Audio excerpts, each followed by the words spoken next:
Hi, my name's Cathy and I'm Bishopstone Yarns. I've decided to start this podcast just to have a talk about some of the things that I like to do and to make. I'm a knitter, I'm a spinner and a weaver, and actually I like anything really to do with fibre, especially natural fibres. And it'd be really nice for you to come and join me on that journey. Now, the reason I'm called Bishopstone Yarns is that, recently we've just moved, but our previous home, we lived in a 2-storey wooden cottage in the bush on 7 acres. We live in Tasmania, which is the little island of the south of Australia, and we were living in our little bush cottage with 7 acres, as I was saying, with a few sheep, and over the years we've had many animals, different types of pets, and our house was named Bishopstone. So the people who built our little cottage had originally come from England, and they had met very close to a town called Bishopstone. So they had named the house Bishopstone, and then we were there for 22 years, and Bishopstone was us. We were Bishopstone, we were the Bishopstone bunch, and so it just seemed natural to name all my fibre interests as Bishopstone Yarns. And so whenever I sold any of my spinning, weaving, knitting, always sold it under the name of Bishopstone Yarns. When we moved, of course, we've moved to a much smaller place, somewhere we weren't able to have sheep. We had left our sheep at the previous house for the new owners, and so we've moved here. I've even thought about getting a little plaque or a name made and renaming this house Bishopstone. I don't know. Can you rename a house? I suppose you can. I guess there's no reason why you can't name a house, but I guess I'm still at the point as well, trying to work out whether is this a Bishopstone? Does it feel like a Bishopstone house? But either way, I mean, I'm still going to keep with the Bishopstone Yarns name. And yeah, so that's a little bit about who I am and why it's named Bishopstone. I'm sitting here in the corner of my studio, my new studio.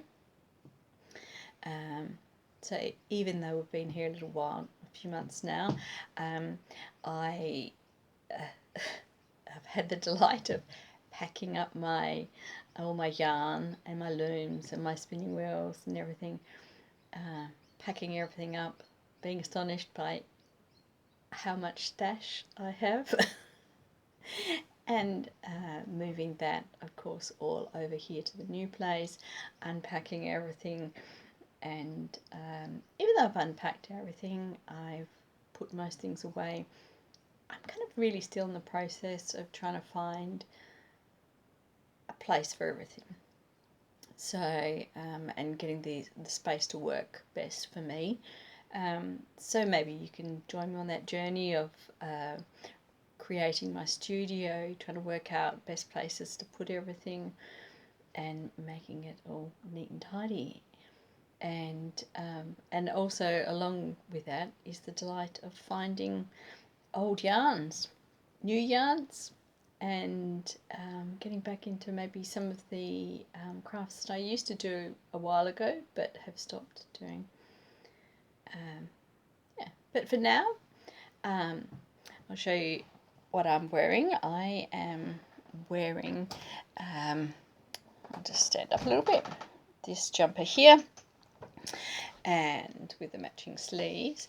So this jumper I had seen the pattern for on a podcast called Espace Tricot, who are a Canadian yarn shop, and it's called Cedar Point. And so I knitted this a little while ago as it was going to be just like a house jumper, just something to throw on and wear at home. I have knitted this out of superwash wool, and it's great. It's easy to wash, easy to wear. It was a super easy knit. The only problem is that, of course, superwash does tend to drop quite a bit, and so I just have to be careful when I wash it and when I dry it that I don't have it kind of drying where it's hanging. Otherwise, it will drop a bit, and I'll end up with something a bit more like a dress, really, than a top. But I really, really like this. I really like the ease of it. I like the way it fits, and so much so that I'm actually thinking about knitting another one in wool, and having that maybe is not so much as a everyday kind of wear. I mean, this one, even though I was originally just going to wear this at home and in the garden, I wear it at home, I wear it out, I wear it everywhere. So yeah, I think I will kind of end up knitting another one as well. So behind me here, I've got a piece of my weaving. So this jacket is made from my handspun from my sheep, and hand dyed as well. I've dyed that using landscape dyes. I tend to use landscape dyes mainly for all my dyeing. I find them just very easy to use. I know what colour I'm going to get. They're just really easy dyes to use.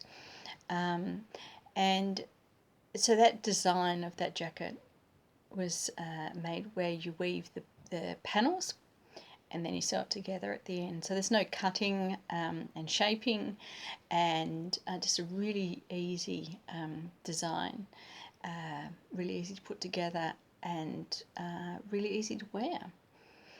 And yes, I guess there's not a lot more I can really say about that, but I really like that weaving jacket. It's really nice. And the other thing I've got is here on the chair behind me, which is going to be a little bit hard to show you, but I'll see if I can get up without knocking anything. So this is a cardigan that I have made from some of my very early spinning. And so here's the sleeves, and of course that was one of the things about moving, is going through all those boxes, and I came across a whole box of some of my really early spinning, which it's been sitting around for a long time. I've been waiting, wondering what to do with it. I had spun this, and it was spun when our sheep were quite young. So the wool is just lovely and soft, and it's just an absolutely gorgeous wool. Our sheep were merino crosses. So, and the colours, these are all my colours. I love the blues and purples and pinks. They're really my kind of colour. So for a long time I'd been looking at these and thinking I didn't really have enough to knit an overall jumper or a project with, and so they just kind of sat there for a long time. And then I guess once we moved and I saw them again, I just decided, well, just go for it, make a cardigan, make a nice stripy cardigan. And now all I need to do is find a lovely button, to a lovely big colourful button, hopefully, to put it together, and then it'll be finished. So that might be something I can show you in my next podcast. This episode, of course, is just a little bit of an introduction to explain who I am, what I do, what I'm about, And yeah, so next time I'll be able to show you in more detail the jumper behind me. At the moment I'm knitting another jumper at the moment for one of my sons. I'm just working on the collar, so that's also being knitted with some of my handspun, and I'll show you that on the next podcast as well. One of the other things that happens when you move and you go through all your yarns, not only do you find some of your old lovely old handspun yarns, but you come across some stash that's been sitting around for a while. And in my case, my mother passed away about a year ago, and so I inherited some of her yarns as well. My mother was a spinner and weaver as well, and so I've got some of her yarns, and sometimes it's hard, you know, when you've had yarn for quite a long time and you're sitting there and you're looking at it, and because you've seen it such a lot, and it's sometimes really hard then to find a project to use them with, because there's either not enough for what you want to make, or it's not the right weight, or I don't know. I think we just get used to the fact that we've been seeing them for such a long time that we don't use them. So I'm determined now to, there's 2 lots of yarn that I found that I've decided they're going to be my next 2 projects. One of those is this one here, which is a cotton, 100% cotton. It's a 7-ply. Don't see much of that these days. 7-ply, at least not here in Australia. And but it's a really nice light summery yarn, and really, really nice and soft. So I was thinking I would like to make something that's quite summery and a little jacket. So the pattern I was thinking about for this one was this one, the Hey Teach, which actually has been in my queue on Ravelry for a really long time. I don't know why I haven't actually knitted it up before now, but you know, I mean, there are so many jumpers, there are so many tops to knit, and but I think I'll get around to it. I'll finally get around to this one. What do you think? I mean, it's not usually the colour that I would wear. I'm usually, you know, wear something a little bit brighter, but I think that could make a really nice, light, summery, lacy cardigan. And yeah, living in Tasmania, we're not well known for our long, hot summers. Bit of a joke down here is that, you know, you have 2 hot days and that's our summer, but of course that's not true. We do have some absolutely lovely weather down here, and recently we've had some really hot weather, so I think this could be a really nice cardigan, especially with a little t-shirt underneath it. I think it would be lovely. Yes. Well, I'd like you to, you know, please do give me a comment, let me know what you think. Do you think that would work quite nice as a cardigan? I think it would. Now, the other yarn that I found, the other project, is this one here, which is an alpaca silk. And show you it. That's the yarn there. And it's 55% wool, 25% silk, and 20% alpaca.